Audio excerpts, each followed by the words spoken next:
Érable en bref vous est présenté par Meubles MC Design. C'est la destination confort à Plessisville. Plusieurs choix de fauteuils, sofas et sectionnels de qualité à prix abordable. Meubles MC Design, des meubles qui vous ressemblent.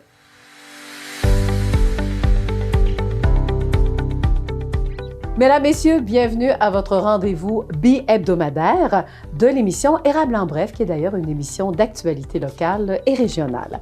En ce 15 décembre, nous vous offrons deux entrevues.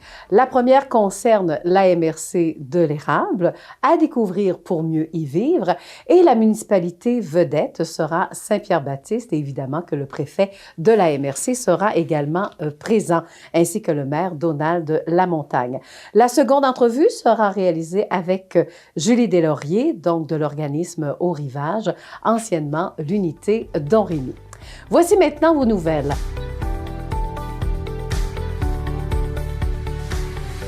En manchette, nous allons vous parler de la vaccination contre la COVID-19.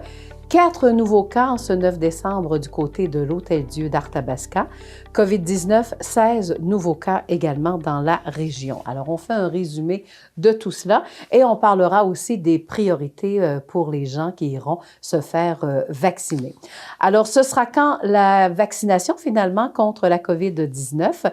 Retenez bien la date. On parle que ce sera à partir du 21 décembre pour la grande région, pour chez nous, la Mauricie, centre du Québec. D'ailleurs, Marie-Josée Gaudy, qui est la directrice régionale de la santé publique, est d'accord pour dire que le tout va se dérouler en doses graduelles.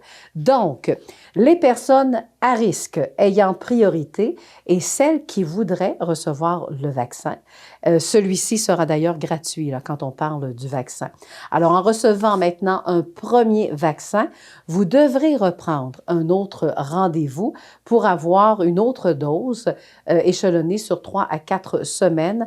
Et en date du 9 décembre, vous demandez à quel endroit. Eh bien, les endroits pour recevoir le vaccin ne sont pas encore connus du public. On manque finalement l'autorisation de ces 10 endroits. Et après ça, bien, il y aura suite là-dessus. À noter également que la logistique est compliquée en lien avec les réfrigérateurs spécialisés parce que ça prend une certaine température pour le vaccin. Alors, même s'il y a vaccination, nous devrons continuer aussi de suivre les mesures sanitaires. Alors, voici la liste des 10 priorités pour la vaccination. Alors, la première, ce sera évidemment les personnes vulnérables et en grande perte d'autonomie. On pense au CHSLD ou encore aux ressources intermédiaires. Par la suite, deuxième priorité, les travailleurs, évidemment, du réseau de la santé. Troisième priorité, les personnes autonomes ou en perte d'autonomie, mais par contre qui vivent en résidence privée pour les aînés. Les communautés isolées et éloignées, c'est la quatrième. La cinquième, on parle des personnes âgées de 80 ans et plus. Sixième priorité, les personnes âgées de 70 à 79 ans. Septième priorité, les personnes âgées de 60 à 69 ans. Huitième priorité, les personnes adultes de moins de 60 ans qui ont une maladie chronique ou encore un problème de santé augmentant le risque de COVID-19. Neuvième priorité, les adultes qui ont moins de 60 ans, qui sont sans maladie chronique ou encore qui ont des problèmes de santé augmentant le risque de complications, mais qui assurent des services essentiels et qui sont en contact finalement avec les usagers. Et la dixième priorité, c'est le reste de la population adulte. Alors, faisons un bilan de la situation pour la COVID-19. Alors, situation à l'Hôtel-Dieu d'Arthabasca au 5e étage. Alors, un employé et 3 patients supplémentaires ont été infectés en date du 8 décembre. Et depuis le début de l'éclosion, 2 employés et 6 patients ont eu la COVID. COVID-19 en date du 8 décembre pour la MRC d'Arthabasca. On parle de 14 nouveaux cas. La MRC de l'Érable, 2 nouveaux cas. Le bilan depuis le 12 juillet, 909 personnes ont été touchées en ce qui concerne la MRC d'Arthabasca, dont 654 de Victoriaville et 36 de Warwick. 301 personnes pour la MRC de l'Érable, dont 147 de Plessisville et 99 de Princeville.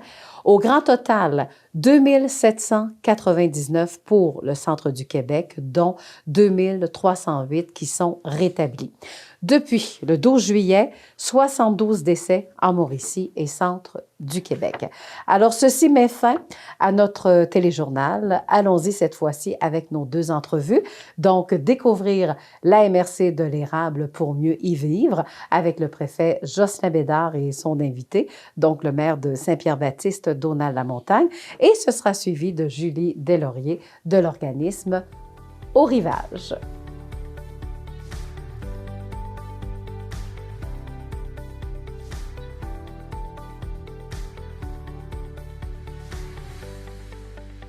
À l'émission Érable en bref, maintenant nous avons une nouvelle chronique, cette fois-ci au sujet de la MRC de l'Érable.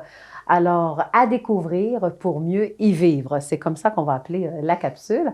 Et je pense que ça fait le bonheur de notre préfet de la MRC de l'Érable, donc Jocelyn Bédard. Bonjour. Bonjour, Lydia. Bien, c'est ça, c'est une nouvelle capsule pour vraiment parler de la MRC, parce que l'important, c'est d'attirer des gens dans notre MRC, c'est ça? Oui, puis comme tu l'as si bien dit, y vivre, ça veut dire qu'on veut qu'ils restent longtemps avec nous autres. Ben oui. Et là, je ne sais pas, vous aimeriez me faire découvrir quelle municipalité aujourd'hui? Aujourd'hui, on va commencer par la belle municipalité de Saint-Pierre-Baptiste. Pour les gens de l'extérieur, parce que notre entrevue va être diffusée un peu partout dans le monde. Alors, Saint-Pierre-Baptiste, c'est situé où exactement dans la MRC de l'Érable? C'est à l'est de la MRC de l'Érable, dans les limites entre Inverness et Lister. C'est une très belle municipalité, mais on a la chance aujourd'hui de rencontrer et de recevoir le maire. OK. Le maire, c'est M. Donald Lamontagne. M. Lamontagne, je le connaissais un peu avant qu'il soit maire, mais il est maire de la municipalité depuis 3 ans. C'est un monsieur qui est super impliqué au niveau de sa municipalité. Depuis qu'il est là, je vais vous dire que les projets, ça avance beaucoup. Mais je sais qu'il a l'intention de se représenter, je pense. C'est ce qui est le fun aussi, parce que ça va avoir une suite des projets de commencer, puis il y en a d'autres. Donald nous a dit qu'il se représenterait aux élections 2021. Fait que ça, c'est une bonne nouvelle pour les gens de Saint-Pierre-Baptiste et même pour la MRC. Bon, moi, ce que j'aime de Saint-Pierre-Baptiste, c'est la poutine chez Jojo. La poutine chez Jojo, oui. Ça, je ne peux pas m'en passer. Moi, j'aime bien le sentier des générations. Ah, OK. J'aime bien le sentier des générations. Pourquoi? Parce que c'est un parcours qu'on peut prendre de l'air en plein air, puis on voit le nom des familles, puis on voit les descendants. C'est super intéressant, puis c'est beau. Bien, tant qu'à être intéressant, on va continuer. Je pense qu'on va interviewer Donald Lamontagne, le maire. Qu'est-ce que vous en pensez, M. le préfet? Super de bonne idée. Vous allez avoir une très belle entrevue avec M. Lamontagne, vous allez voir. Nous allons maintenant accueillir le maire de Saint-Pierre-Baptiste, Donald Lamontagne. Alors, bonjour à vous, M. Donald Lamontagne. Bonjour, Lydia. Donc, maire de Saint-Pierre-Baptiste. Alors, bravo pour votre décision de vous représenter en Merci 2021. beaucoup. Parlons de votre municipalité. Oui. Saint-Pierre-Baptiste, on pense, en tout cas, si on est touriste, là, on pense au Rockfest. On pense aussi au Festival des sucres. Et la première question que j'aimerais vous poser, c'est que dans les municipalités, nos maires ne vivent pas du salaire d'un maire, là. On fait un autre métier. Pour vous, Donald Lamontagne, c'est quoi l'autre métier? Moi, je fais le commerce d'animaux. OK, depuis de nombreuses années? 40 ans. OK, fait que vous vous promenez, là, partout au Québec? Un peu partout, puis on regarde des animaux, puis on les revend. OK, donc on parle des animaux, des vaches, des bœufs? Vaches à lait, puis vaches à bœuf. OK. Ah, oui. Oui. Mon Dieu, c'est... Puis de temps en temps, on peut acheter une maison pour pouvoir vendre à des jeunes familles pour grossir notre paroisse. Bon, ben voilà, alors c'est excellent. Donc, parlez-moi de votre municipalité, le nombre d'habitants à Saint-Pierre-Baptiste. À Saint-Pierre-Baptiste, c'est une municipalité qui comprend 520 personnes. Puis on est en train d'augmenter ça avec des jeunes familles.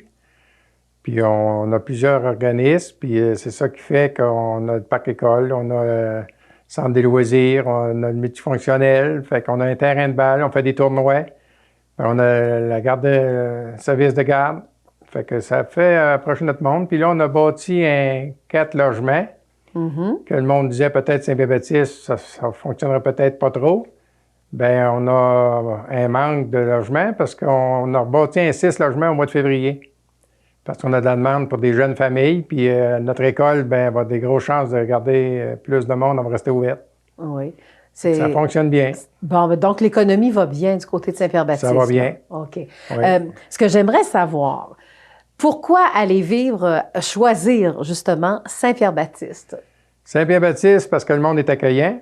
Oui, c'est en famille, hein? C'est en famille. C'est vraiment un esprit de famille. Tout le monde se salue, tout le monde est de service. Après ça, on a 3 lacs, on a des campings, fait qu'on a le Mont à Pic.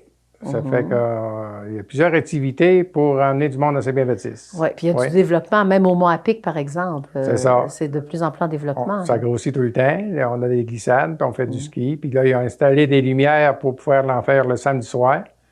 Fait que ça amène beaucoup de jeunes. Oui. Puis enfin. Enfin. Enfin, les lumières, oui. Puis on a des loisirs qui travaillent fort, puis qui ont plusieurs équipes de hockey l'hiver. Puis l'été, c'est de la balle. Ça c'est très fort. Puis je pense dans l'ensemble, là, vu qu'on a fait des saillements, on a fait on a renouvelé nos chemins en asphalte. On a rejoint Saint-Ferdinand. Fait que là, le tourisme, on voit plus de motos puis de cyclistes. Puis entre Saint-Ferdinand puis Saint-Pierre-Baptiste, on a fait une halle qui n'est pas finie, mais qu'on va finir pour recevoir notre monde.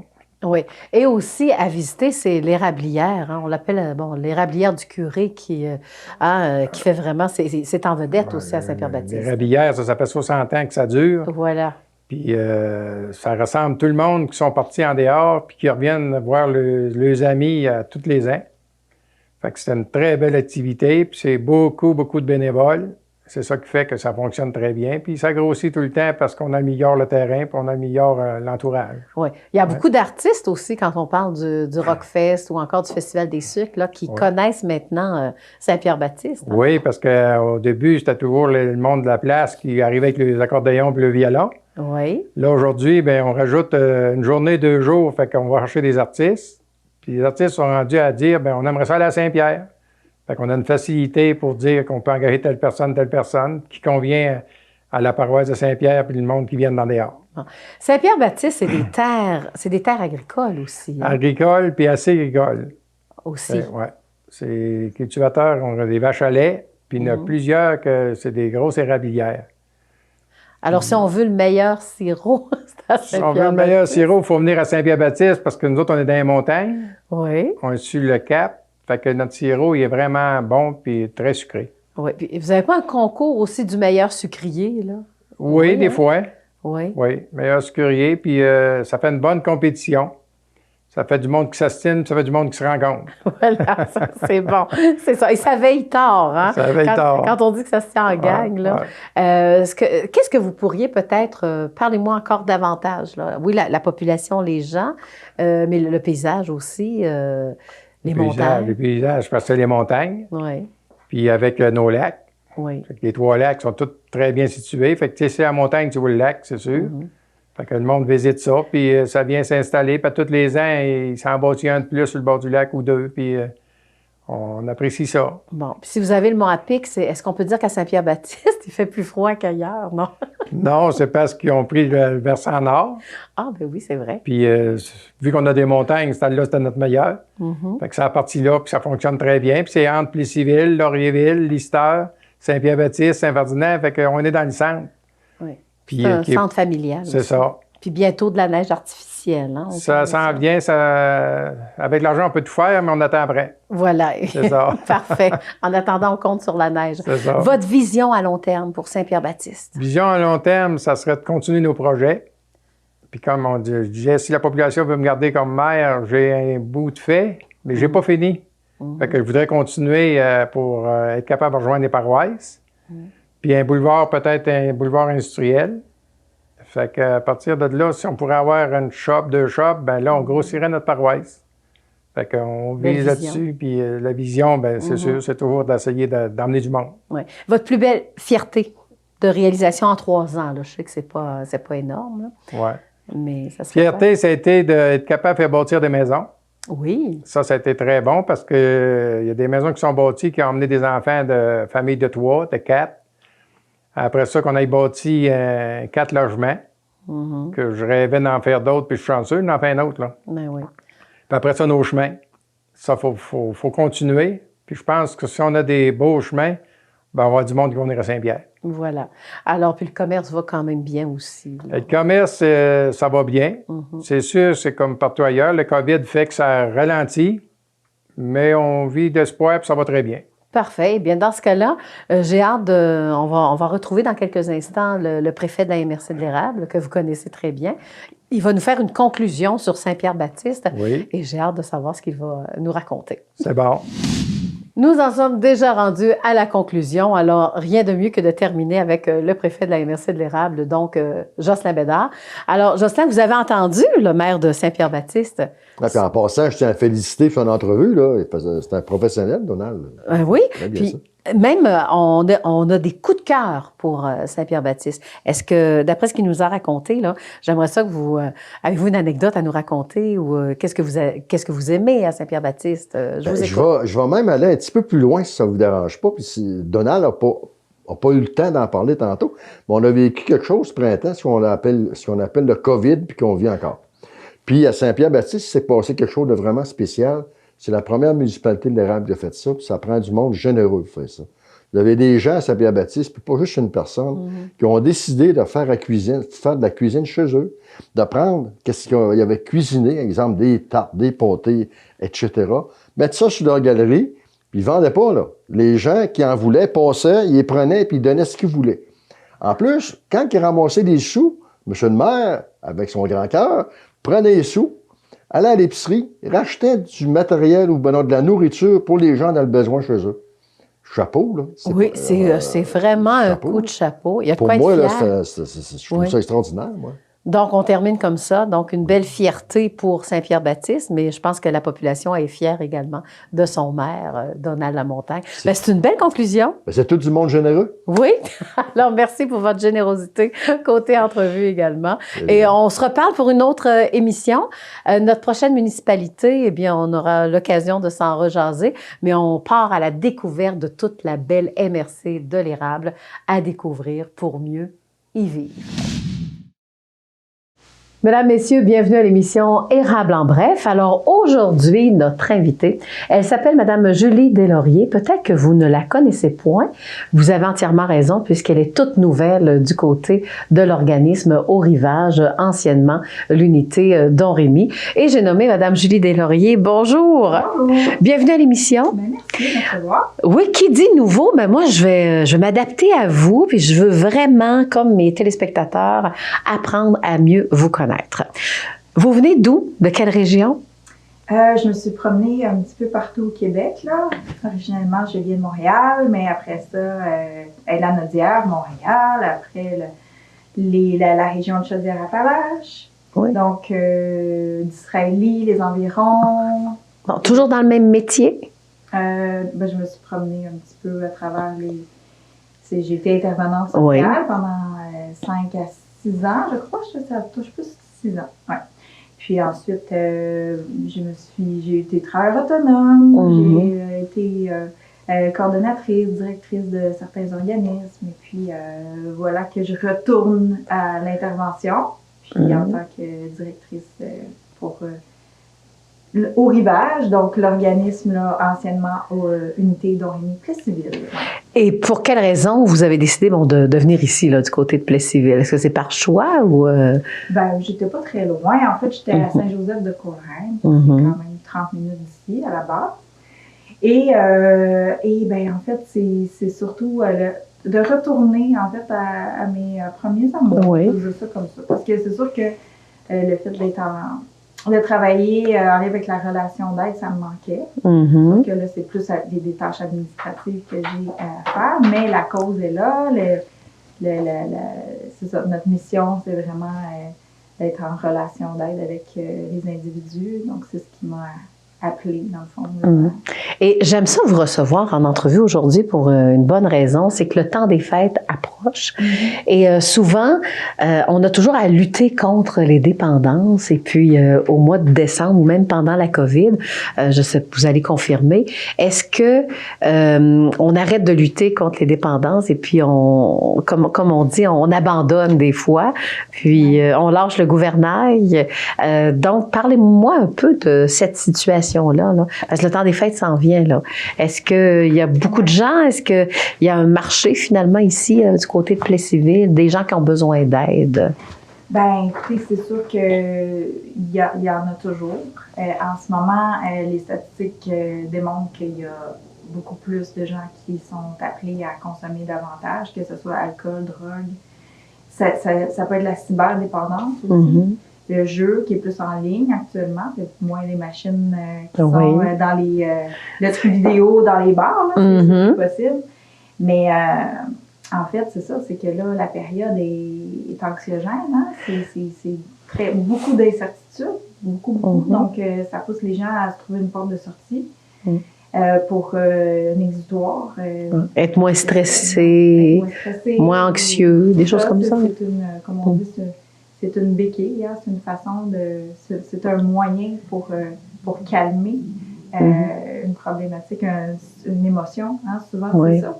Hein? Fait oui, malheureusement, en ce moment, on voit que c'est la bouée de sauvetage la fausse bouée de sauvetage, on peut dire, est souvent portée à être la consommation.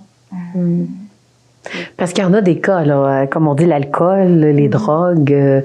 On n'a qu'à écouter la chronique policière et puis on sait qu'il y a vraiment une problématique.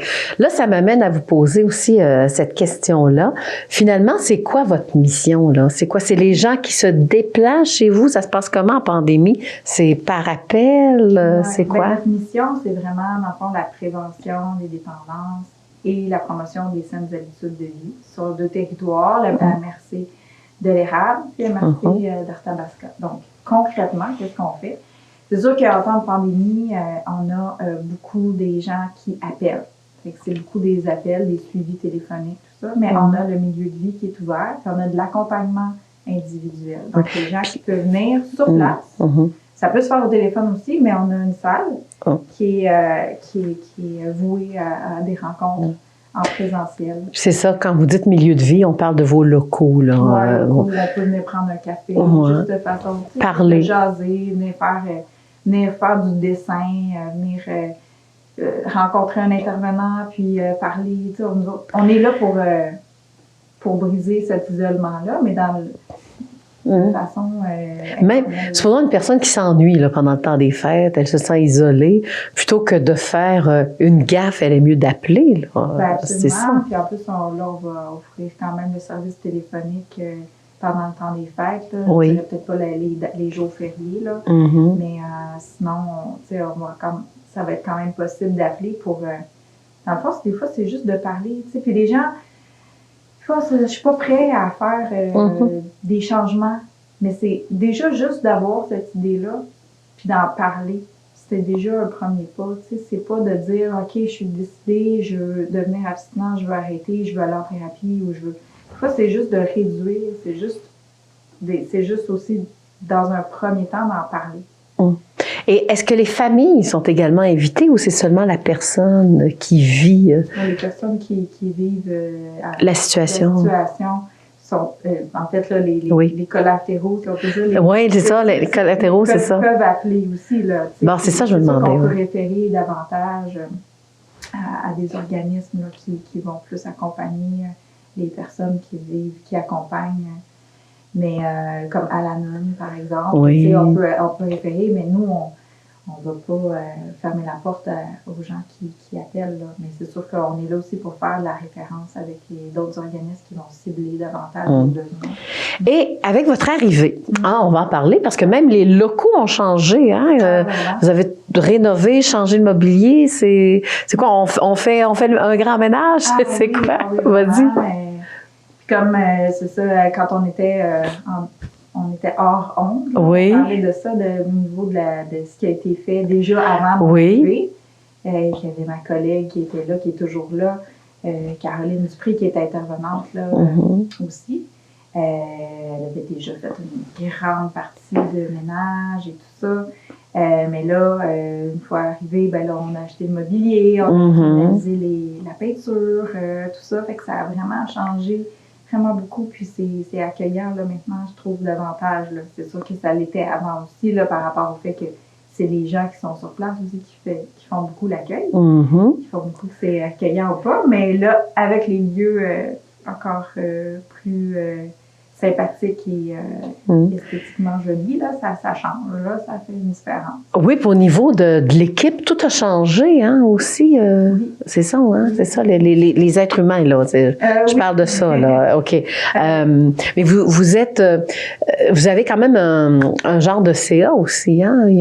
Au-dessus de vous, c'est ça, c'est ça, comment ça... Il y a un conseil, hein, c'est ça. Des gens super impliqués, très dévoués, qui ont été là justement dans toute la période de restructuration, qui ont soutenu l'organisme, qui sont encore là, évidemment. Donc, ça nous appuie aussi en tant que bénévoles dans le CA, mais tu sais, à faire des travaux, à faire des commissions, ils sont super dévoués. Bon. Alors, juste avant, parce qu'il ne reste que 2 minutes, là, puis là, je voulais parler aussi de la COVID. Qu'est-ce que vous avez fait en temps de COVID, là, pour les gens?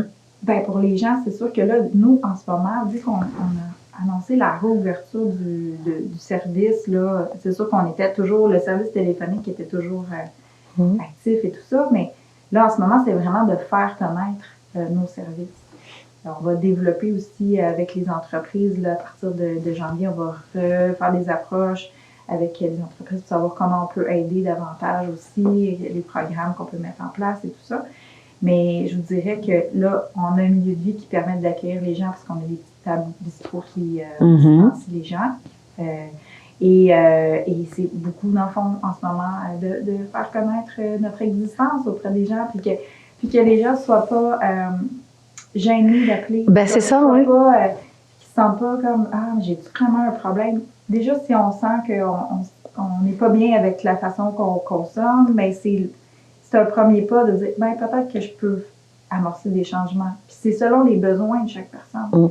Et dans la lecture que j'ai faite sur l'organisme Haut Rivage, maintenant on appelle ça comme ça, je me suis aperçue qu'on disait on est accueilli, mais dans le non-jugement. Je pense que ça, c'est important aussi. Hein, ben c'est oui, ça? absolument, absolument. Exact. Parce qu'on a tous, tu sais, les dépendances, c'est soit nous, soit un proche. C'est tellement une problématique qui est vaste, là, tu sais, puis qui touche tout le monde, tu sais. Fait que nous, on n'est pas là pour juger la situation des gens, pourquoi ils consomment, de quelle façon. C'est vraiment l'accueil là, qui est important pour nous.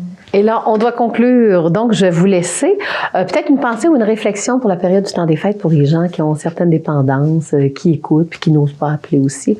Alors, je vous laisse aller en guise de conclusion. Ben, en fait, je pense que ce qui est important de savoir, c'est que on n'est pas seul. On n'est pas seul. On a des gens autour de nous qui peuvent nous appuyer. Que ce soit notre famille, que ce soit nous en tant qu'intervenants. On peut accompagner, c'est ça, notre rôle, c'est d'accompagner selon chaque personne, selon son cheminement. Donc, voilà. Merci beaucoup, Julie Deslauriers. Alors, vous venez d'entendre la nouvelle directrice donc de l'organisme Haut Rivage. Alors, servez-vous de ce service si vous en avez aussi réellement besoin. Comme on dit, hein, quelquefois, ça peut faire du bien, même sur le long terme ou le court terme. Alors, voilà pour cette entrevue. Maintenant, poursuivons l'émission Érable en bref. Ça complète déjà l'émission d'actualité locale et régionale Érable en bref, en espérant que le tout vous a plu. Vous avez des questions ou encore vous aimeriez nous proposer différents sujets, écrivez-nous par courriel tvcérable@commercialoutlook.com.